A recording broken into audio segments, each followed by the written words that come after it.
Peter began his investment career as a financial consultant with Schiff and Lehman. Those of you who were here last year heard Peter make some predictions. Some of those predictions have come true. Now let's hear Peter Schiff. If you will get me a glass of water. State that I'm on the same side of the political spectrum as Barry. I mean, I believe in pretty much all the same things: a limited government, freedom, capitalism, sound money, the rule of law, private property, all the concepts believed by the founding fathers when they first created this republic.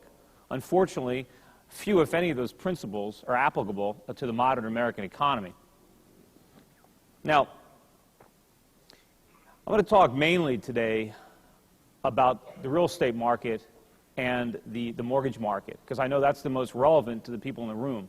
But let me first talk a little bit about broader economic picture and where we are as a nation.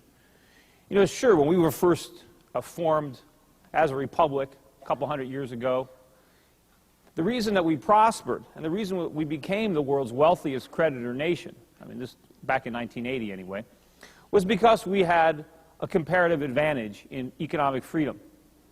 Taxes were much lower, the government was far less intrusive here in America than were the kings and the despots all over Europe. So the American colonies and our new country prospered. And we certainly borrowed a lot of money from the Europeans in the 19th century.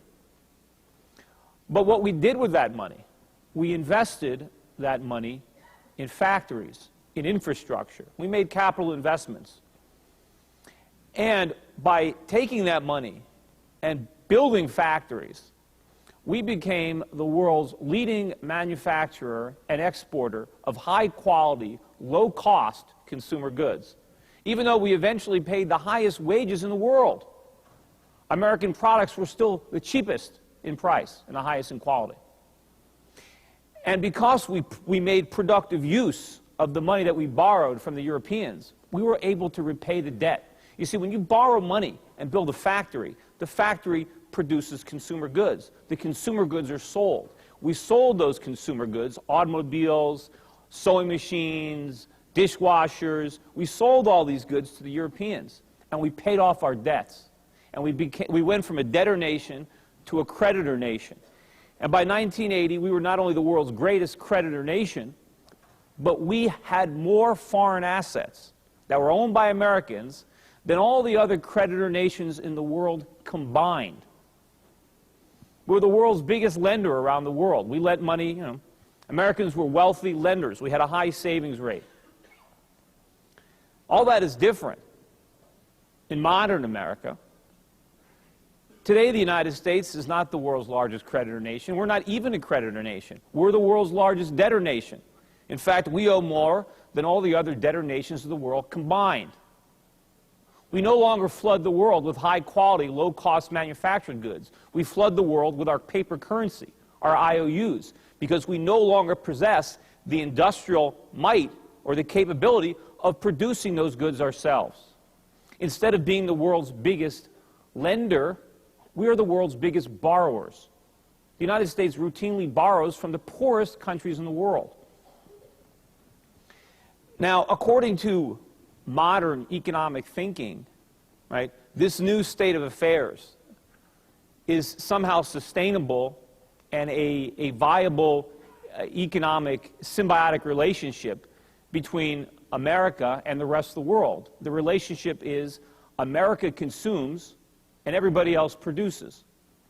America borrows and everybody else saves.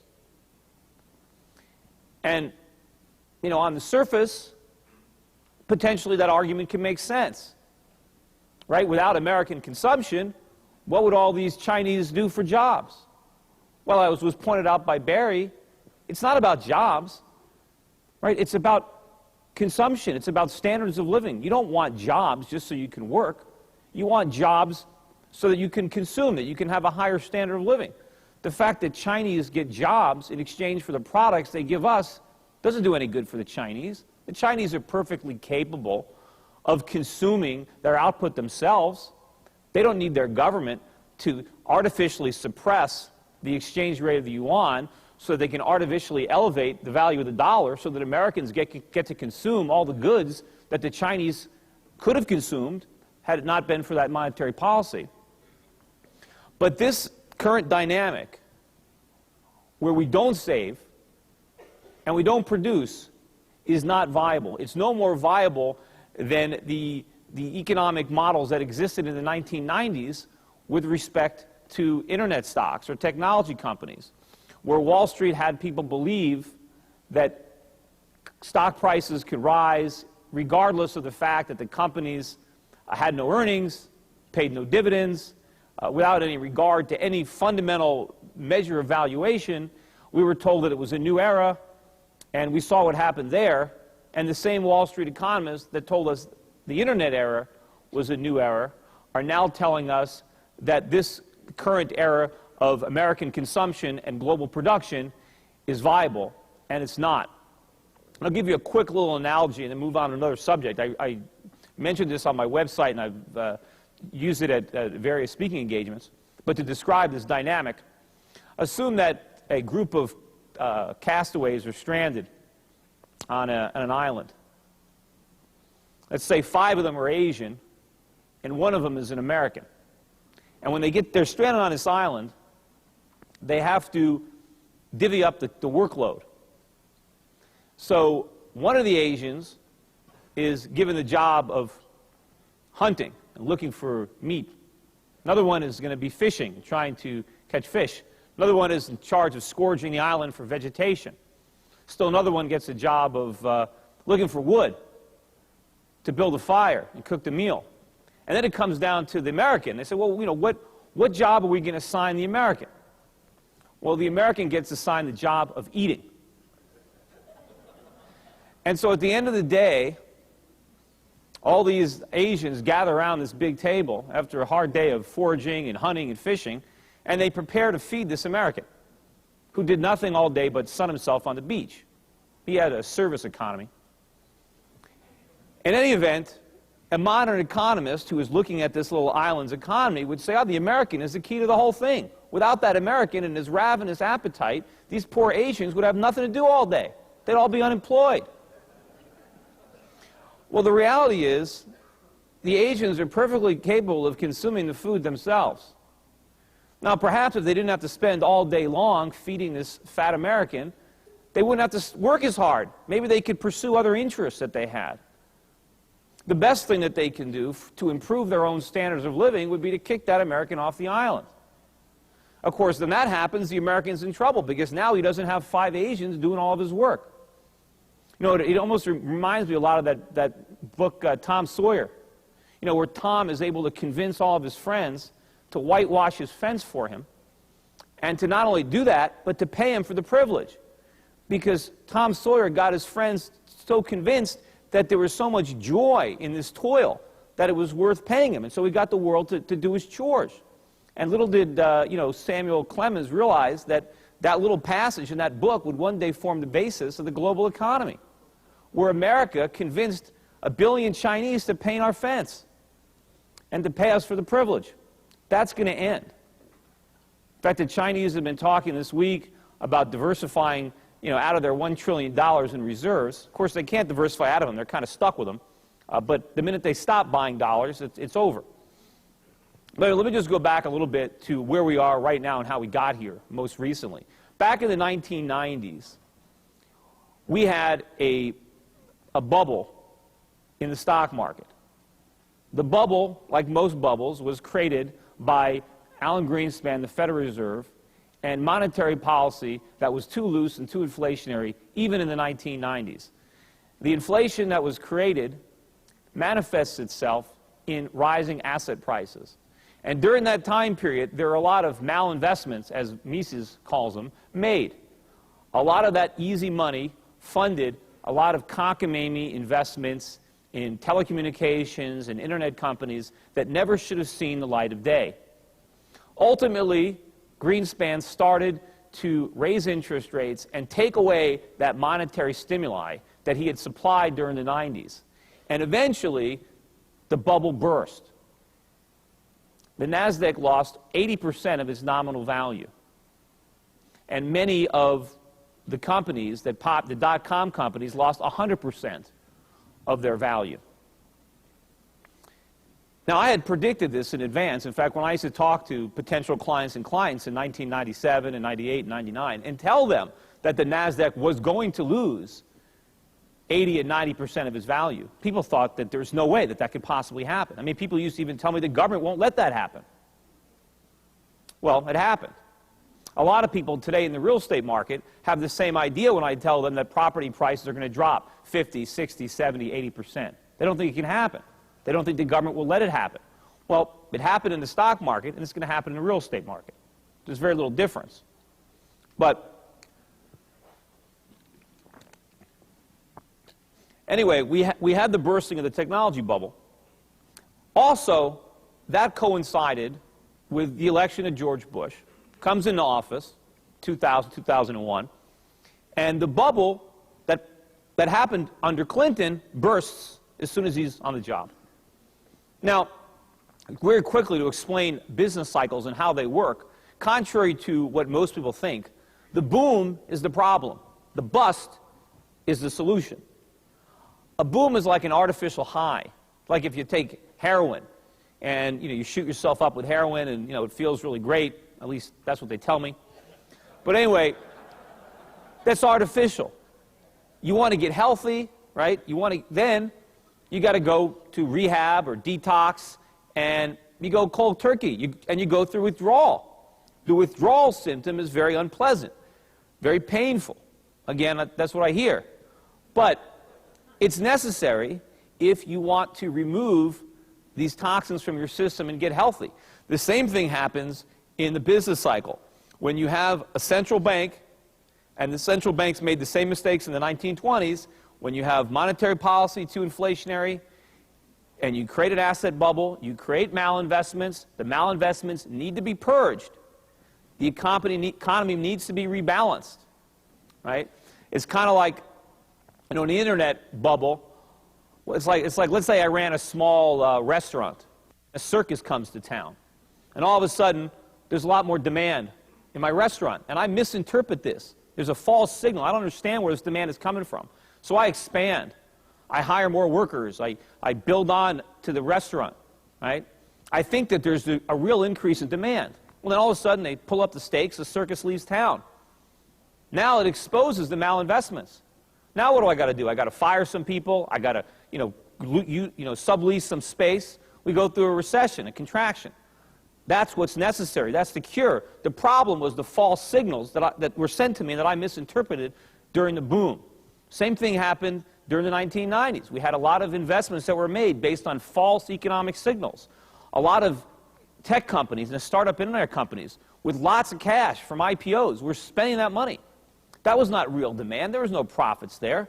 You had all these companies like Intel and Lucent and Nortel, vendor financing all these companies. I mean, it was all a hoax. It was all a fraud. And when these companies started to go bankrupt and all these malinvestments were exposed, we were going to go through an economic downturn. That downturn should have been very severe. We should have had a very deep recession in 2002. We should have had a recession proportion to the boom that preceded it during the 1990s.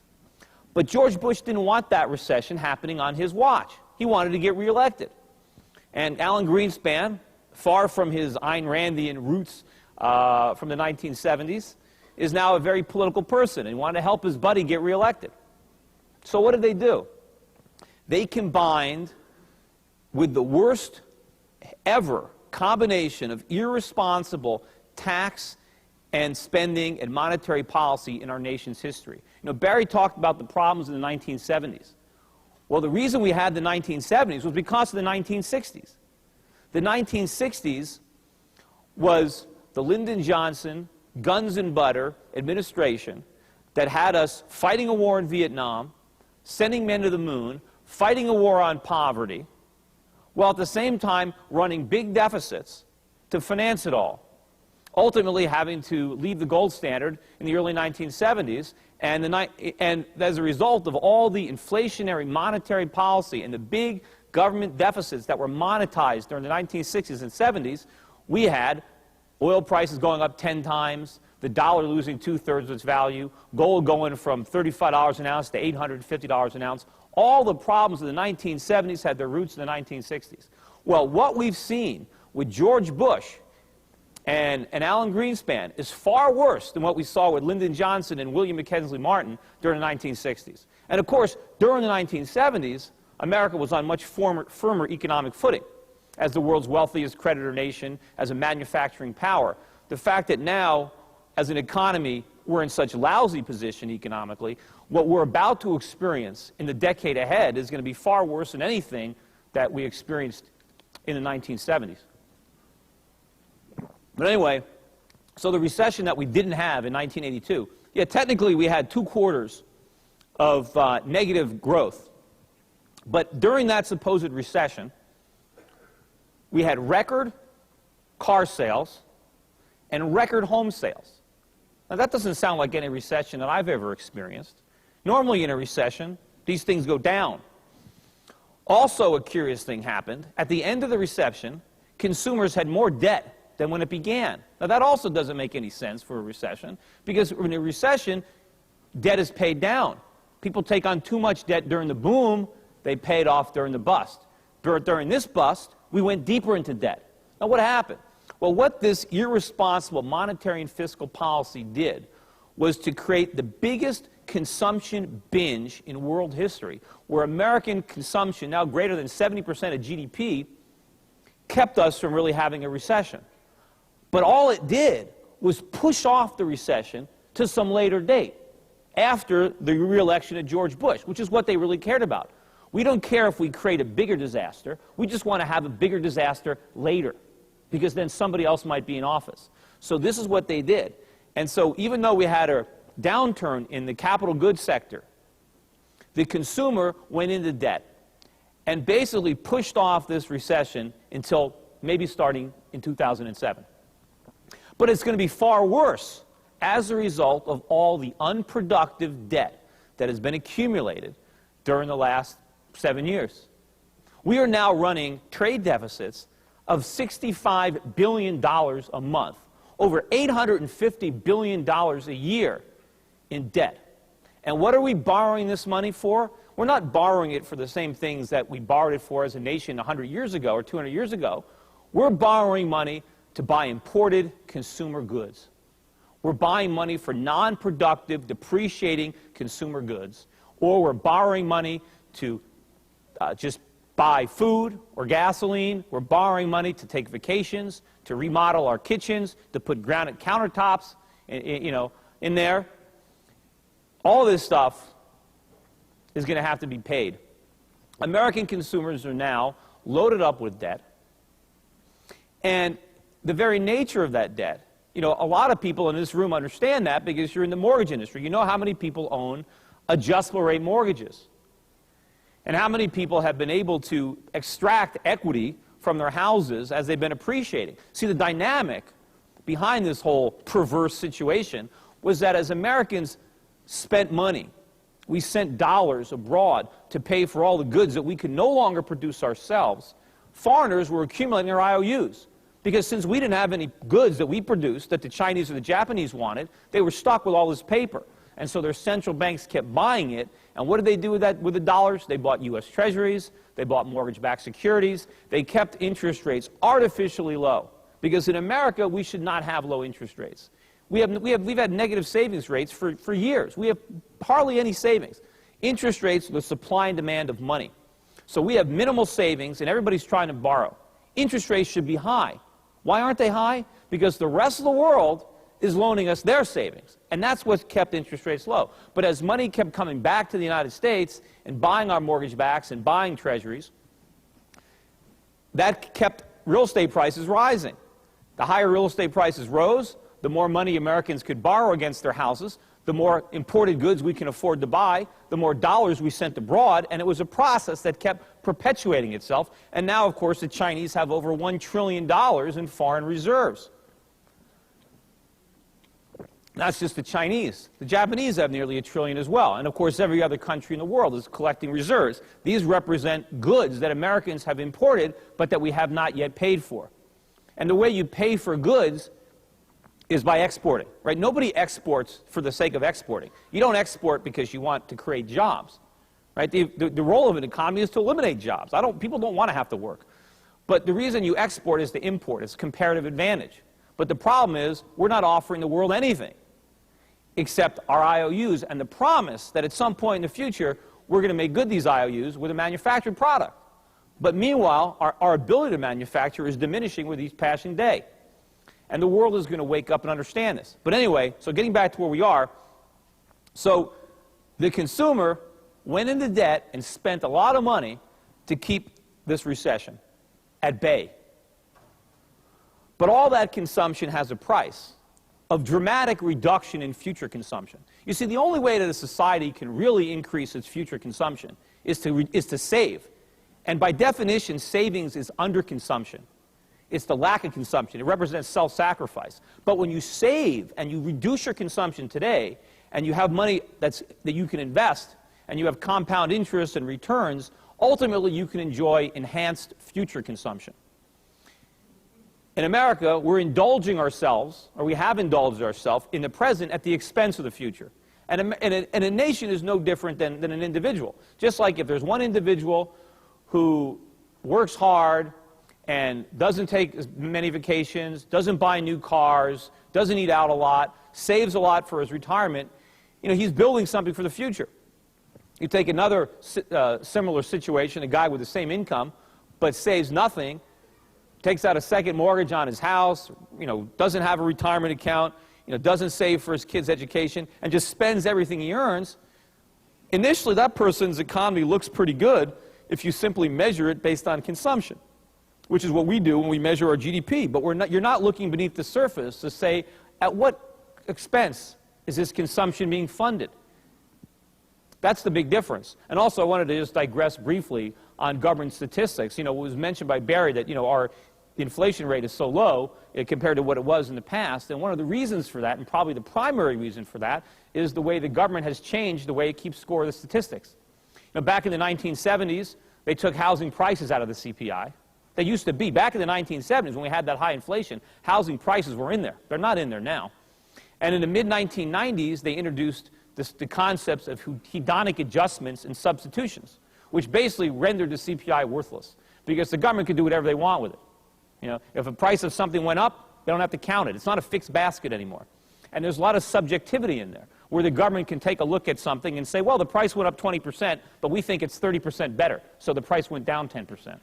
There's a lot of subjectivity that's in there now that wasn't in there back then. So when you just look at these numbers, right, and so there's no inflation. I mean, that's, it's like a government weatherman is telling you that there's sunshine, but you look out the window and you can see that it's raining.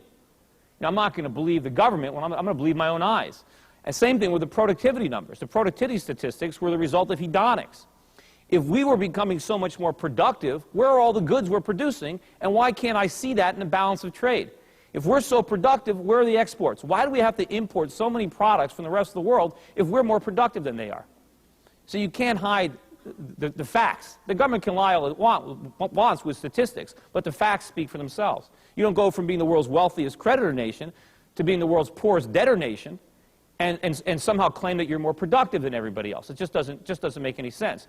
And the difference, of course, when the world is accumulating assets and we accumulate liabilities, we have to make payments on those liabilities.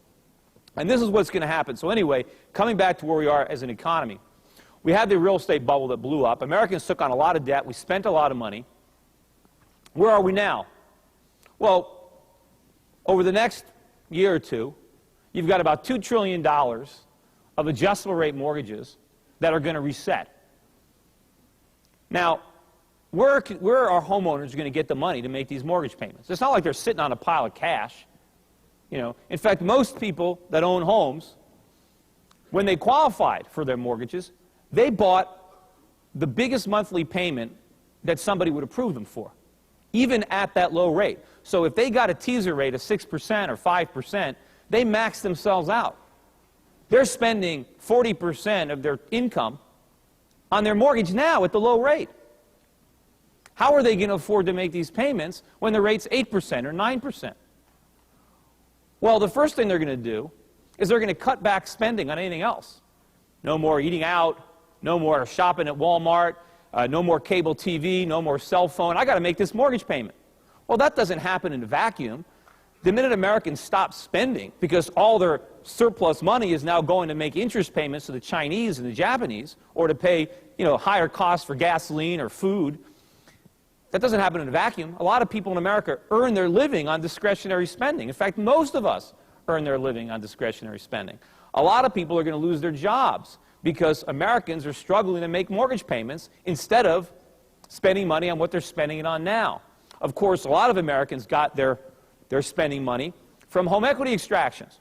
As their real estate was going up, they kept borrowing against it. Well, you can't borrow against it anymore when all the equity has already been borrowed out, or real estate prices start to fall. Interest rates on the long-term rates are still not any higher than they were 4 or 5 years ago. But what's higher are the short-term rates. And that's where these adjustable rate mortgages are all set, at the short term.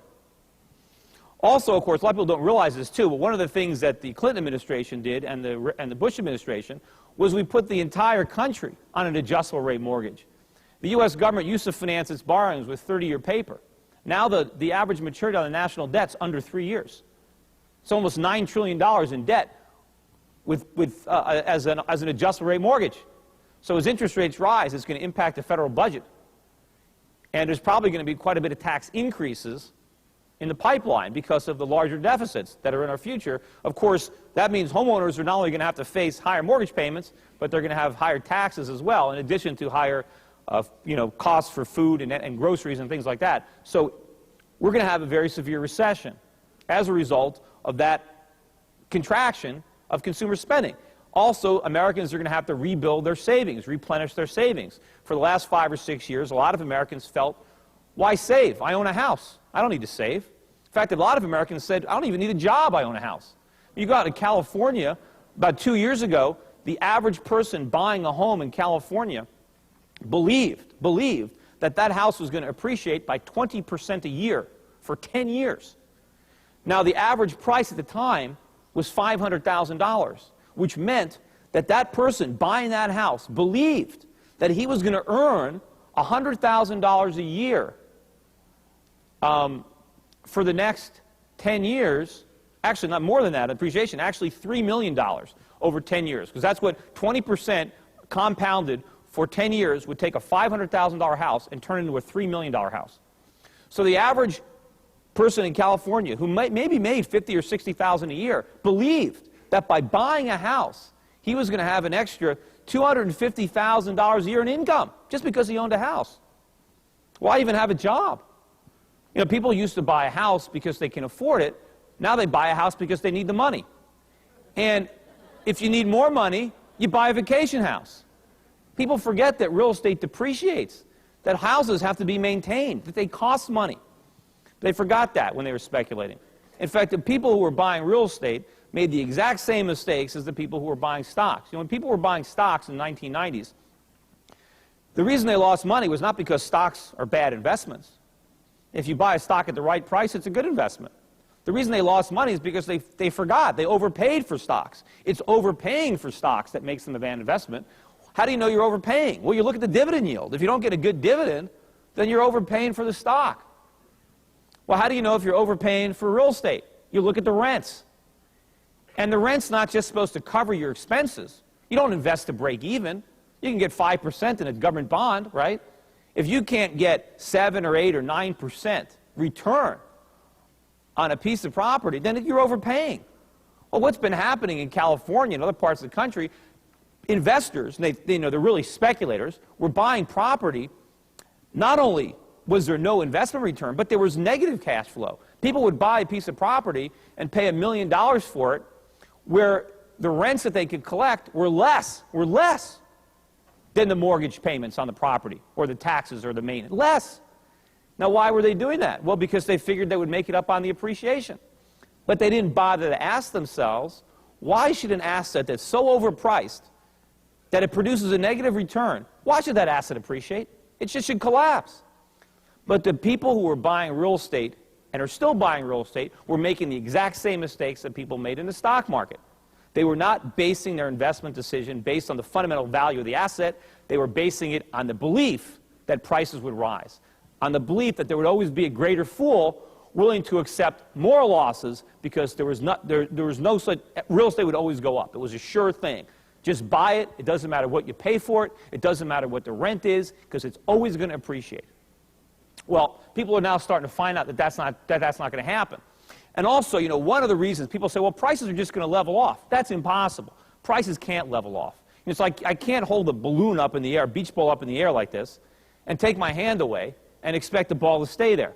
Why did they get so high in the first place? Why did they get there? Well, they got there because of the artificially low interest rates that existed. Well, those artificially low interest rates are not there anymore. Rates are still not high, but they're not nearly as low as they were. And without those very low rates, these prices are impossible because people can't get payments that low. They also were there because of the complete abolition of lending standards. Well, that process is starting to reverse itself. I'm going to talk about that in a minute.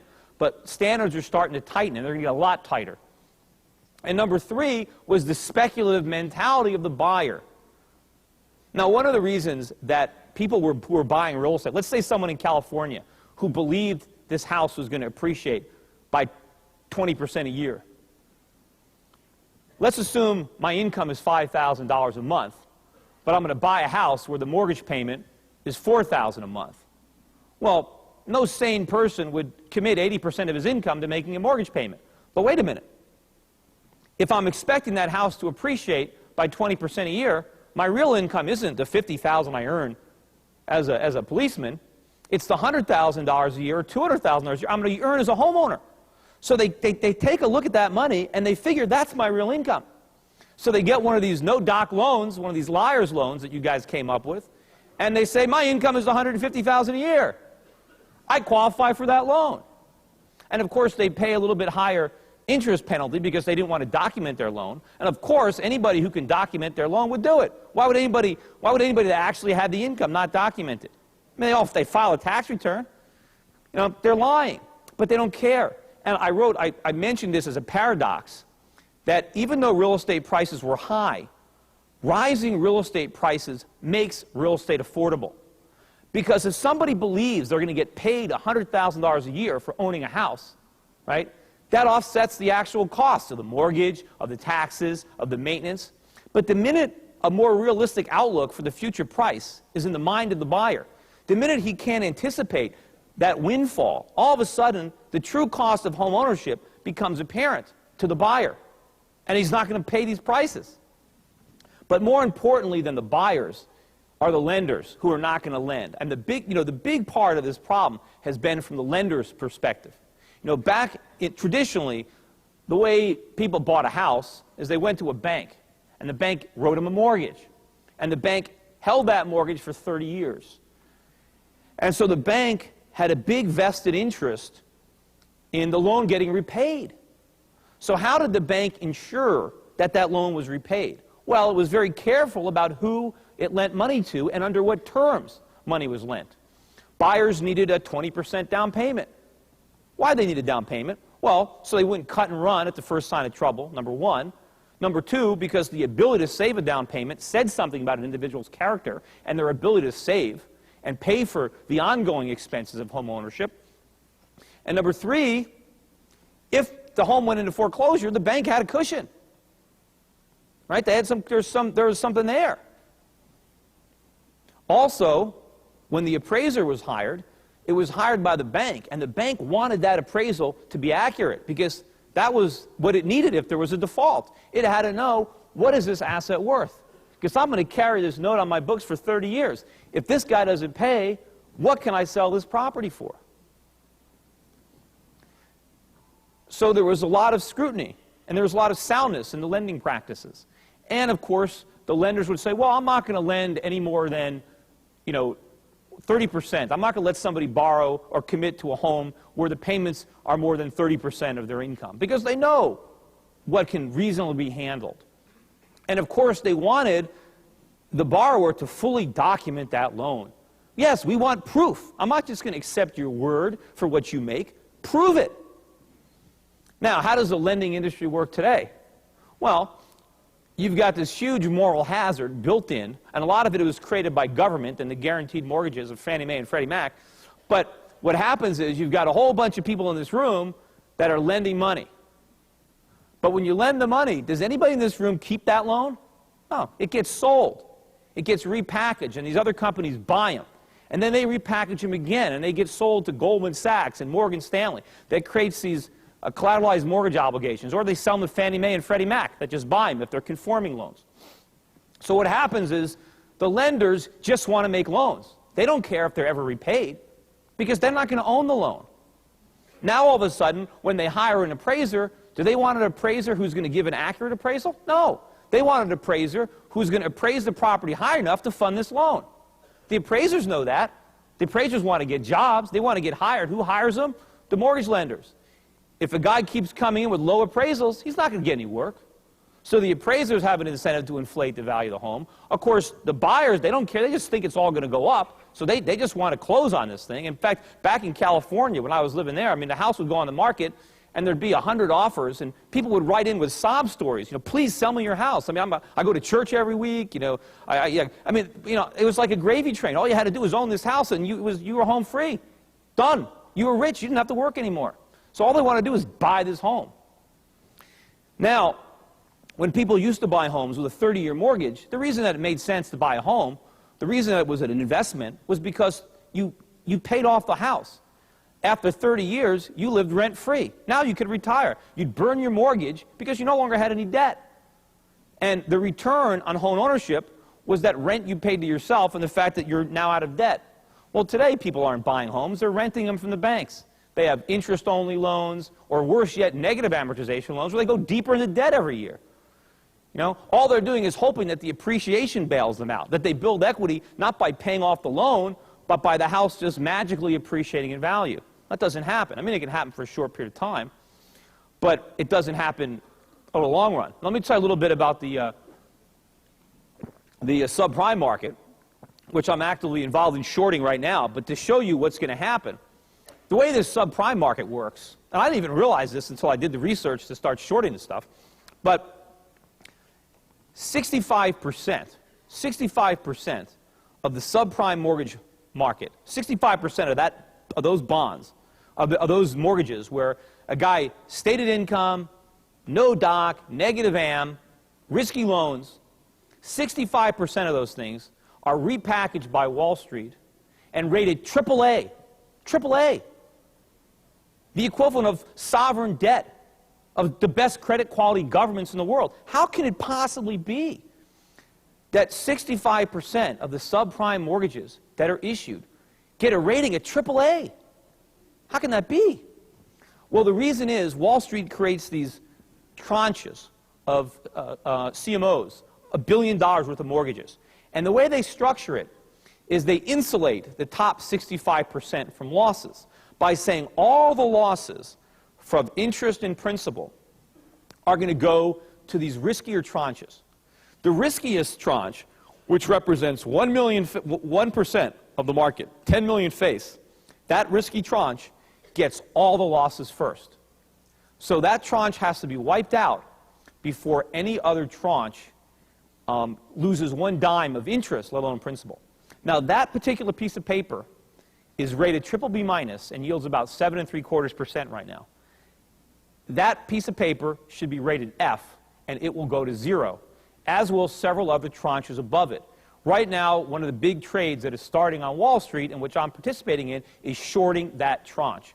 A lot of the brokerage firms now are creating derivative instruments where you can do these credit default swaps, and you can bet on those things defaulting. Now, what's going to happen as more and more people put this trade on, the price of those bonds is going to start to fall.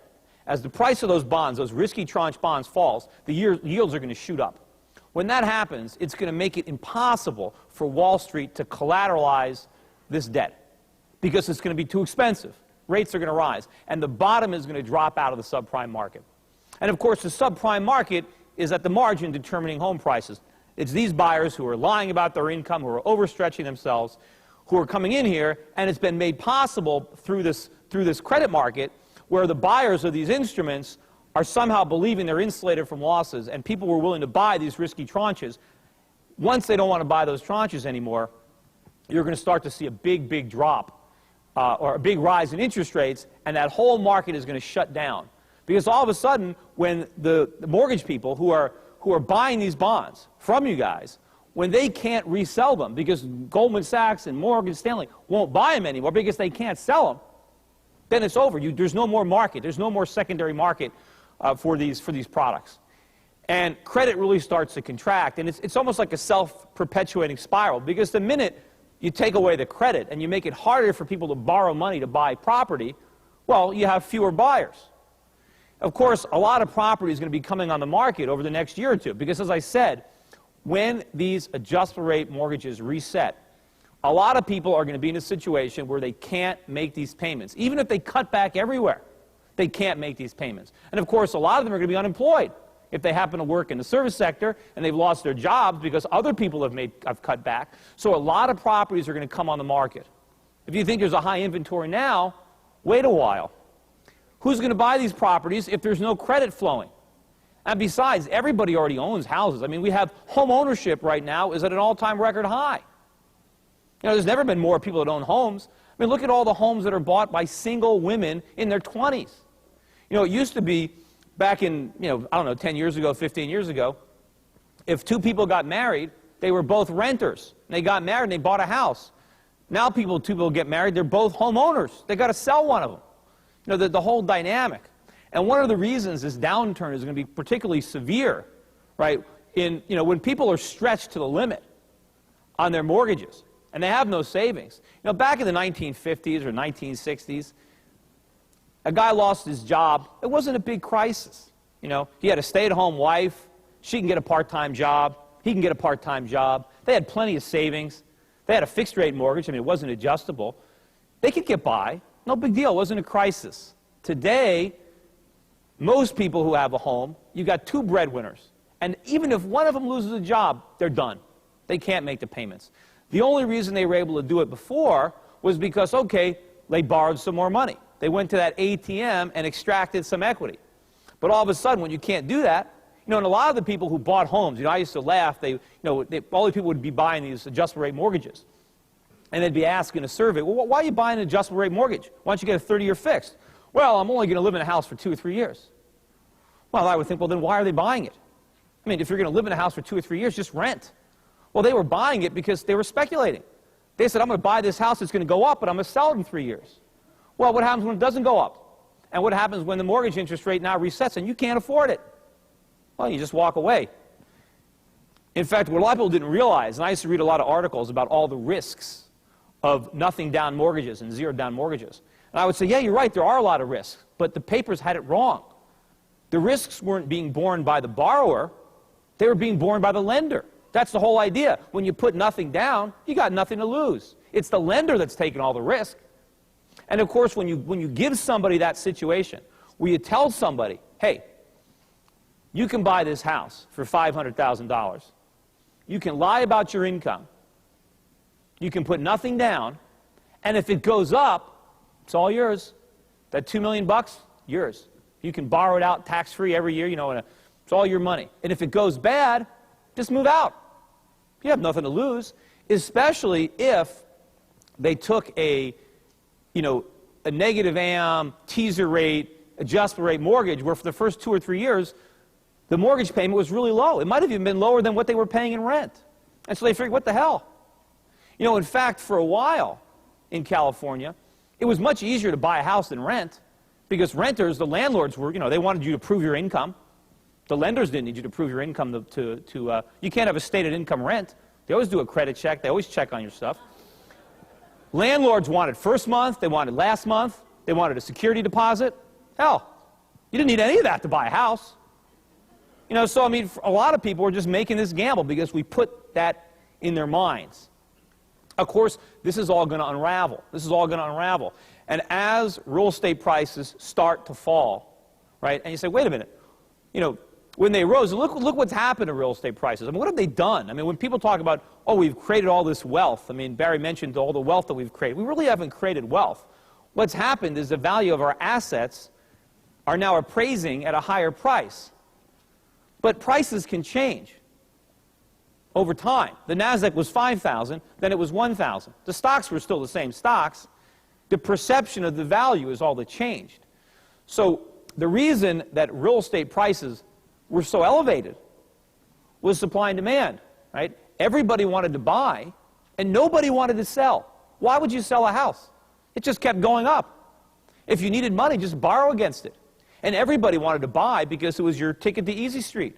If you were renting, you were an idiot. You were throwing away money. You got to buy. So everybody wanted to buy, and nobody wanted to sell. So prices went up.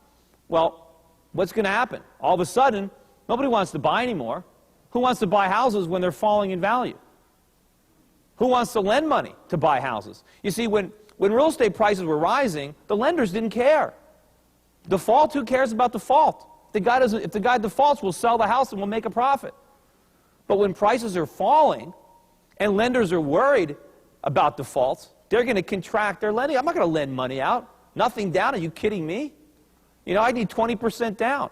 Of course, when you require a down payment, it makes it much more difficult for someone to buy a house, especially when the prices are so high. You know, if the average house is $500,000 and now you need $100,000 down, the average guy doesn't have that money. It was the fact that they abolished the down payment that made so many people able to pay these prices. In fact, there was a whole lending industry constantly lowering their standards and lowering their standards, which enabled prices to rise. Historically, the lenders provided a check on home prices. And if you look at a chart, you go back like 100 years, and you look at the price of houses in the United States until 2000, it matched the CPI. That's basically all that happened is housing prices basically stayed even with the CPI, but only because the owners of those houses spent a bunch of money every year maintaining them. If you didn't maintain it, if you didn't fix the roof, if you didn't fix the pipe, if you didn't do all that stuff, your house lost value. It was only because you kept it current and you maintained it that it kept pace with inflation. It wasn't until 2000 it went off the charts because something weird happened. And this is all going to be corrected. This is all going to be corrected. But also, you know, when pendulums swing, they don't swing way to one side and then come and stop in the middle. They go all the way the other way first. It takes a while before you find a balance. So as expensive as real estate got, right, that's how cheap it's going to get. People are going to be completely amazed at the prices that houses are going to be selling for in a few years. Amazed. Just as amazed as the people were when they saw their shares of stocks go from 200 to nothing or practically nothing. It's the same thing. It's the same dynamic because you're going to have lots of sellers, you're going to have very little buyers, you're going to have a lot of foreclosures, you're going to have a lot of developers going bankrupt, you're going to have a lot of speculators. You know, I know lots of people own 5, 6, 7, 8 houses. You know, maybe they've had negative cash flow on these houses. Their negative cash flow is going to get bigger because a lot of them are refinanced with adjustable rate mortgages. You know, I know people who own many, many houses, and when they qualified on their loans, they wrote owner-occupied. I mean, there are people that have 7 or 8 or 9 owner-occupied homes in different states. I mean, everybody is looking the other way at these speculators buying houses. But, you know, they're all going to come on the market. Look where we are here in Las Vegas. I mean, there are so many condominiums that have been built in this town that nobody lives in. Their lights are never on. I mean, they weren't even bought with the intention of living in them. Some of them are so small, it's like nobody would even want to live. Why would you even want to buy a condo in this town? Look at all the hotel rooms. And they're pretty reasonably priced. Why would you want to own a condo? Well, the only reason people wanted to buy condos was because they thought they can flip them to somebody else. But as this huge supply of houses comes back on the market from speculators who got caught, and a lot of people who are speculators are homeowners. Just because you own your home and live in it doesn't mean you're not a speculator. If you bought a house using an adjustable rate mortgage, knowing that you can't afford to make the payments when they reset, you're a speculator. If you bought a house planning on selling it in 2 or 3 or 4 years, you're a speculator. That's all you are. So we had rampant speculation in this housing market, much more so than we had in the stock market. But the bigger problem is how intertwined the economy and the stock market are. Because if you look at that housing wealth, or those housing prices as the source of this consumption and the collateral for all of our borrowing from abroad, this is the problem. Now, of course, when interest rates start to fall, when prices start to fall, people think, well, the Fed will just cut interest rates and save the day with some rate cuts. It's not going to happen. Once the bubble bursts, cutting interest rates doesn't stop it. Greenspan brought interest rates all the way down to 1%. It didn't stop the NASDAQ decline. It happened anyway. Once money starts moving out of an asset, it moves out of that asset. Low interest rates aren't going to do anything. And the bigger problem, though, is the dollar. Right now, as I said, the dollar, I think, is poised for a substantial decline. Once the dollar really starts to fall, interest rates are going to have to rise and rise sharply to shore it up, because we have no savings. We've got to pay the Europeans and the Asians to hold their savings in our currency. And when our currency starts to fall, the only thing that we can do to entice them to hold it is to pay them higher and higher rates of interest. And in 1980, when Ronald Reagan came in and we tried to stop the decline of the dollar, which lost 2/3 of its value during the 1970s, we did it, but we did it by putting short-term interest rates up to 20%. Now, imagine what would happen in the U.S. economy if interest rates were even half of 20%. What would the interest on the national debt be? Oh, $1 trillion a year. Where the hell is the government going to get that money? Imagine if people's home mortgages were now based on an overnight Fed funds rate of 10%. I mean, could anybody make their payments? Where would this economy be? What would happen to Fannie Mae and Freddie Mac? Would they still be around? You know, those tranches that we're shorting, according to the statistics, all it takes is about 5% a 5% loss rate on these collateralized mortgage obligations. Just 5 cents on the dollar is lost, and it wipes out that tranche completely to zero. I think about a similar amount of losses would wipe out Fannie Mae and Freddie Mac, and of course the government has an implied guarantee of all that debt. And of course, you know, Barry talked about inflation and how inflations have destroyed countries. It's not inflation that destroys countries, it's governments, because governments create inflation. Governments create inflation by creating money. And that's the situation that we're staring at, because as the housing bubble implodes, as the economy implodes, as these entities go bankrupt, like the Pension Guarantee Corp, like Fannie Mae and Freddie Mac, the incentive to monetize that and for the politicians to print enough money to try to make good these promises is tremendous. It's the same type of incentives that the Argentines faced, that the Germans faced in the Weimar Republic.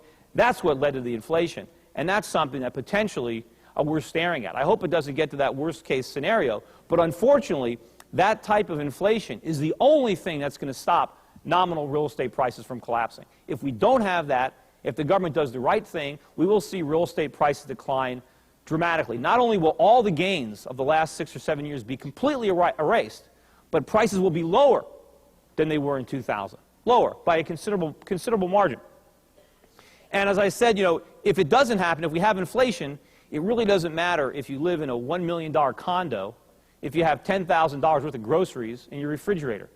Relative prices don't matter, right? And that's what might happen if we just have enough inflation so that nominal housing prices don't collapse. But real housing prices have to go down. And that's real housing prices relative to the price of everything else. Am I out of time?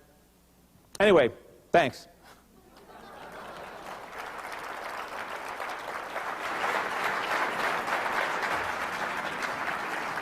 All right, you heard it from the bear. Let's bring back the bull. Oh, maybe not quite that type of bull.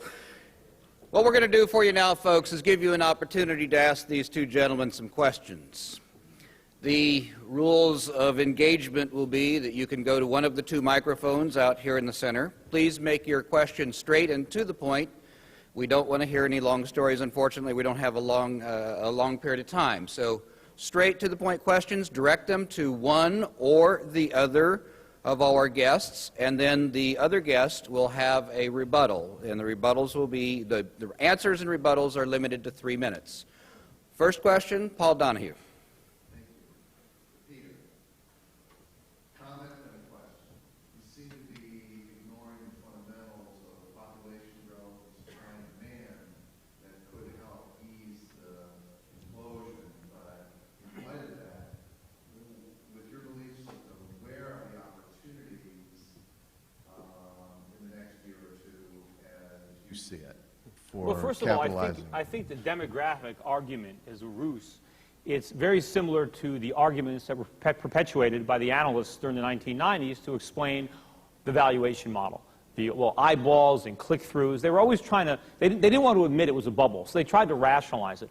The demographic argument is flawed. I mean, the demographics are no different than they were in the 1980s and the 1990s. I mean, there isn't a bigger influx of population. In fact, I remember having an argument with someone in California who was talking to me about the demographic argument, then I had to show him that California was actually losing population. that he was actually wrong in what was happening with the demographics.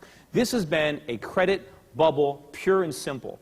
It has nothing to do with the fundamentals. If the fundamentals were in charge, prices never would have risen to these levels. And so I am focusing on the fundamentals. That's what I'm doing. That's what I did in the 1990s with the stock market. I wasn't distracted by all the propaganda by the Wall Street community about why to justify this mania. Just like I'm not being distracted now by David Lair or all the propaganda coming out of the real estate industry about why this is justified. It's not justified. It's a pure and simple mania. You want to look at manias, look at, been manias all throughout history. Again, we had one on the internet, but we had, you go back to tulip bulbs or you can Mississippi bubble or all kinds of things and railroads in the 1900s. It's a mania, and it's always the same type of stuff. As far as where are the opportunities, there's a lot of opportunities now. If in the real estate market, the opportunities are probably to stay away from it and maybe buy some things when they get very cheap. Don't buy too early because they're going to get a lot cheaper than you think. In the meantime, you want to keep your wealth out of the U.S. dollar. As I said, the dollar is going to lose a lot of value. If it lost 2/3 of its value during the 1970s, it can probably lose 3/4 or 90% of its value in the next 10 years, which means foreign assets will go up 5 to 10 times. So if you have your assets, if you have your wealth in euros, in yuan, in Australian dollars, if you own other assets, then you'll have a lot more purchasing power to buy very depressed U.S. real estate in several years. All right. Dr. Asmus. The Brookings Institute did a big home study just recently, and here is what they said. A study funded by the Brookings Institution Metropolitan Policy Program indicates that by the year 2030, about half the buildings in which Americans live, work, and shop will have been built after the year 2000. The nation had about 300 billion square feet of built space in 2000, but by 2030 we'll need 430 billion square feet of space to accommodate growth. While 82 billion of that will be in the form of replacement of existing space, 131 billion will be new space. Once again, to review that, half of the buildings that we will be occupying in the year 2030 have not been built yet. It must occur to someone that there's great opportunity yet in building some more. Recently, Harvard, I don't quote them very often, but their big housing report, the most immediate, this is from that report, the most immediate risk to the housing market now comes from the rise in interest rates, the erosion of affordability after years of strong house appreciation, and the growing inventory of both new and existing homes for sale. But unless the broader economy stumbles and job losses mount, and of course that's what Peter's worried about too, home sales and construction activity will likely dip only modestly. Over the longer term, the outlook for the housing market is favorable.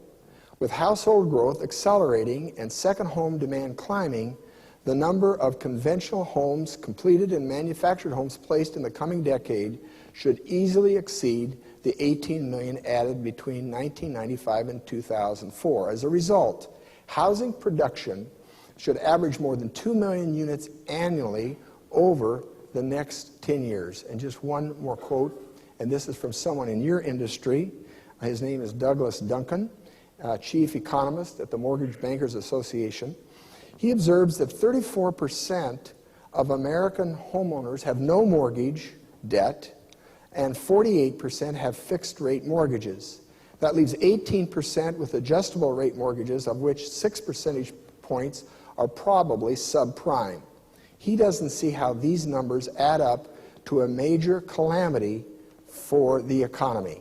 30 more seconds? No. No. Let's go to the next question. Say a couple Okay. things on this. Next question. We want to be sure we get him on. Yes, sir. He didn't. Yes, Peter, as a lender, myself, and a property owner, and also a writer about real estate and what's going on, should I just slip my wrists?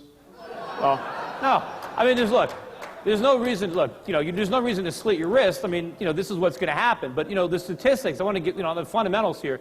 The idea that there's all this demand for second homes, right? Second homes are in demand because people buying them are buying them because they think they're going to get rich on them.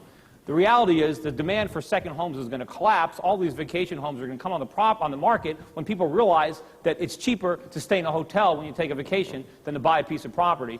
Also, all the home construction that's going on is being done by public builders who are building homes to maintain their stock prices so the insiders can keep selling shares even though there's no demand. You can look, I'm living in New England now. There are for sale and for rent signs all over the place. I mean, there are so many unoccupied homes. If there really were a shortage, I mean, there's so many homes, no one has never lived in them, no one's ever going to live in them. They're empty houses. You can rent, where I am now in New England, I know in California, houses that appraisers will tell you are worth $4 and $5 million. You can rent them for $6,000 and $7,000 a month. It is absolutely ridiculous.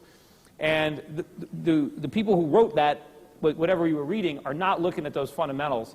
This is a huge, huge glut. Prices are going to collapse. All you can do, instead of slitting your wrist, you can say, look, this is what's going to happen. So what can I do? How can I change my business, in advance of what's going to happen? Rather than just being surprised by it. I mean, obviously there will be some opportunities, but look, this industry is going to change. A lot of people were stockbrokers in 1990, 2000. A good friend of my mother's was a shoe salesman all her life, and she got a job at Merrill Lynch in 1998. She was selling tech stocks. One day I called her up and I said, Carol, here's the name of some good oil stocks. Why don't you recommend these oil stocks to your clients? And she said, well, look, I'm a technology broker. I don't buy oil stocks. I said, well, what do you know about technology? You're a shoe salesman. I said, do you know what the PEs are in those tech stocks? And she said, well, PEs don't matter. Of course, she's baking cookies now. She doesn't work at Merrill Lynch anymore. So a lot of people came into the mortgage industry in the last 4 or 5 years. They're not going to be in this industry in another 4 or 5 years. But obviously, some people will be there. I'm still a stockbroker. There are still stockbrokers around. But you have to understand how you can reorganize your business and what you can do differently in light of what's going to happen. I think that's what we're looking for, Barry. Peter, I think the audience has to understand that what Peter's doing a bit is in the vernacular of he's selling to the book. His company, Euro or whatever, is big into commodities, gold, and currencies. So it's in Peter's great self-interest that people look at commodities, gold, and currencies. Maybe a few other things, but that's the biggest part. So I understand that's the prism by which he views the world. Now you can prove anything that you want with statistics one way or the other or the other. So there's no doubt about that. We have to understand where he's coming from. And by the way, my gut feel about that is very risky. A portfolio of commodities, currencies, and gold is a very, very risky portfolio. We've just come through a 4 or 5 bull market in commodities. And so he's trying to tell us that it's probably going to go on and on. And I would suggest it's not. Look at Peter's very upset about $70 a barrel of oil, etc. The point is, $70 a barrel for oil is not the problem. $70 a barrel for oil is the solution. Why? Because markets respond. $70 a barrel of oil brings in all kinds of alternatives. And so what he's saying is oil prices are now came down a little bit, but back up. I don't think so. As a matter of fact, I think they're going to continue to move down. Why? Again, that's how markets work. Now, have some mistakes been made with those low interest rates? Of course they've been made. Is there a bubble in some markets? Perhaps Phoenix, Southern California, Florida? No question about it. Did my aunt pay a big price by putting all her money in one technology stock in the late 90s and call me and say, I'm a millionaire, and then all of a sudden, she's not a millionaire, she's in poverty? Of course, that happens.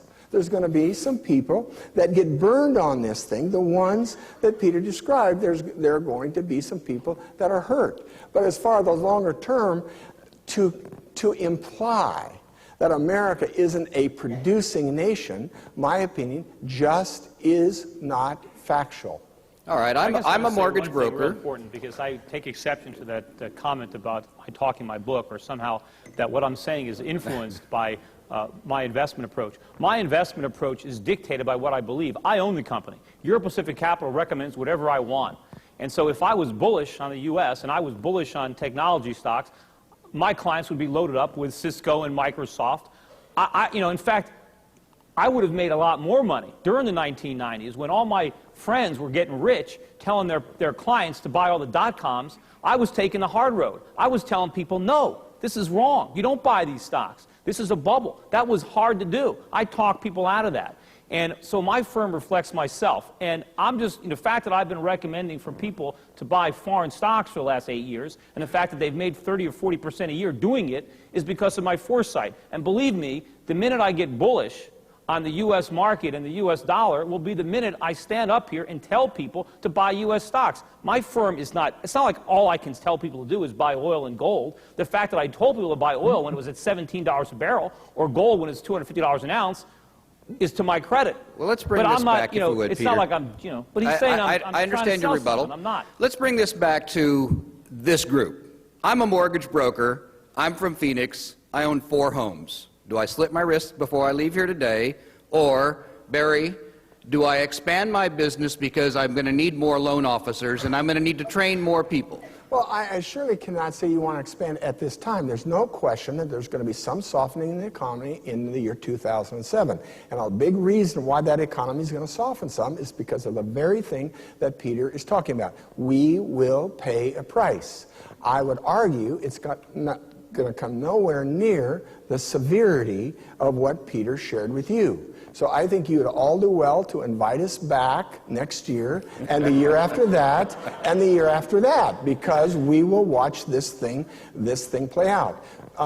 The problem, Peter, that I have is when you say things like you do about Greenspan and other people, and people in the market, you're saying that they don't adjust. That's exactly what markets are about. We will now go through adjustment. We are going through, and there's no question there's a softening. There's no question that 2007 will be a little bit of a weak economy, but understand something. We have just once again come through 12, 14 quarters of 4% growth. Now let me put that in perspective. Under the Ronald Reagan years, it was 3.4%. Under the Bill Clinton years, it was 3.6%.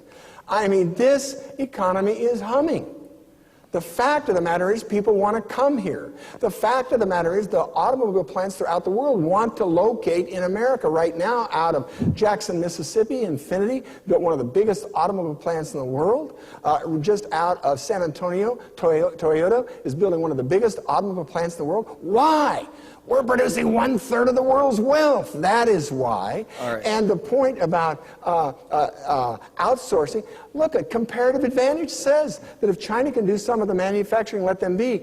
Don't tell me that China could do that without our banking and our technological skills when it comes to investment and so on. They rely totally on us. Thank you. Well, the fact- Now, Peter, what should I be doing with my mortgage company right now? You should put, you should put the houses on the market, and if you can find someone dumb enough to buy it and someone dumb enough to finance the transactions, you should sell. The fact of the matter is, the economy hasn't been humming. All we've been doing is going on a consumption binge, just like the heroin addict. These numbers are false. All they're measuring is how much wealth we're dissipating, not how much we're producing. We're borrowing money from the Japanese and the Chinese to buy the products that they produced on credit.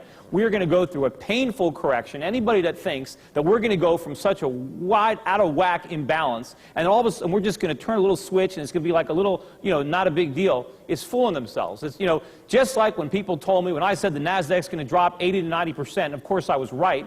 Oh, no, it's only going to go down 10% or 15%. No way.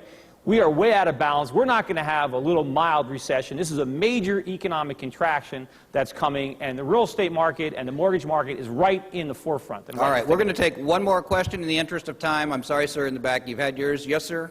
Yes, you talked earlier about how there were forecasts made last year. I'd like to hear before he leaves what Peter's forecasts were and how they've gone about during the past year, and then to have each of you, where do each of you think the Dow will be 1 year from now and the 10-year Treasury will be 1 year from now? Good question. Peter? Well, when I was here last year, I didn't make any forecasts, I don't think, on the Dow. I made forecasts on real estate, and I I predicted that the market would go down, and it has gone down. I predicted that the bubble was in the process of bursting, and it has. The question now is how much air was in it and how much is going to come out. And I think it's still got a long way to go. And you know, when you mention those statistics about adjustable rate mortgages, the problem is they're all concentrated in the high-priced markets. I think something like 54% of the value of mortgages in the United States is adjustable rate because they're all concentrated in the high-priced markets. It's a huge problem. What's going to happen to the Dow? You know, the market's been rising in nominal terms. There's a tremendous amount of inflation. So I don't even care if the Dow goes up or down in nominal terms. The Dow is losing value as we speak. It has been losing value for 7 years. If you adjust the Dow for the CPI, it would have to be at 14,000 right now, even if you take the government's numbers as accurate. If you figure the government CPI is understating inflation by 2 to 3% a year, which I think is conservative, the Dow would need to be at 16,000 right now to have the same purchasing power it had in 2000. The Dow right now is about a third below where it was in 2000 in terms of the euro. It's about 25% below where it was in 2000 in terms of the British pound or the Australian or Canadian dollar. The Dow is less than half of where it was in 2000 priced in gold. And if you want to price it in zinc or lead or nickel or copper or oil, it's even worse. So the Dow is losing value against just about anything else that you can own, and I think that's going to continue to be the case. Long-term interest rates eventually are going sky high. I don't know where they'll be next year, but eventually rates are going to Pluto. They're not just going to the moon, they're going to Pluto. Pluto's not a planet anymore, so I'm Well, I sure know, that whatever it it'll is, a be- planetoid. All right, last comment by Barry Asmus. I think Peter's scenario would come true if an atomic bomb landed on either Los Angeles, Chicago, or New York. Now, if I think that happened, and that's not beyond the realm of possibility, for sure, if that happened, this scenario would unfold. It would take that kind of an exogenous event. But when you are a $12 trillion economy, very, very productive, and the labor force doubling its productivity in the last years, of course there's going to be some correction, of course there's going to be some softness, and of course some people are going to get burned. But to the degree that Peter said, I don't buy a bit of it, and so once again, we're all going to have to get together next year. And by the way, as much as I disagree with Peter, he's really a neat guy. Take it from me. As both of you are. Ladies you. and gentlemen, Thanks. help me thank Peter Schiff and Dr. Barry Asmus. Peter, thank you so much. Ladies and gentlemen, this is going to conclude the morning session. We are going to have lunch in the Grand Ballroom where we had breakfast this morning. Please join me in just a few minutes with Wells Fargo, who's going to sponsor our lunch. Thank you so much for being here this morning. And if you would be kind enough to leave us your evaluations on what you thought of this session, and if it's of interest to you, you can drop them off.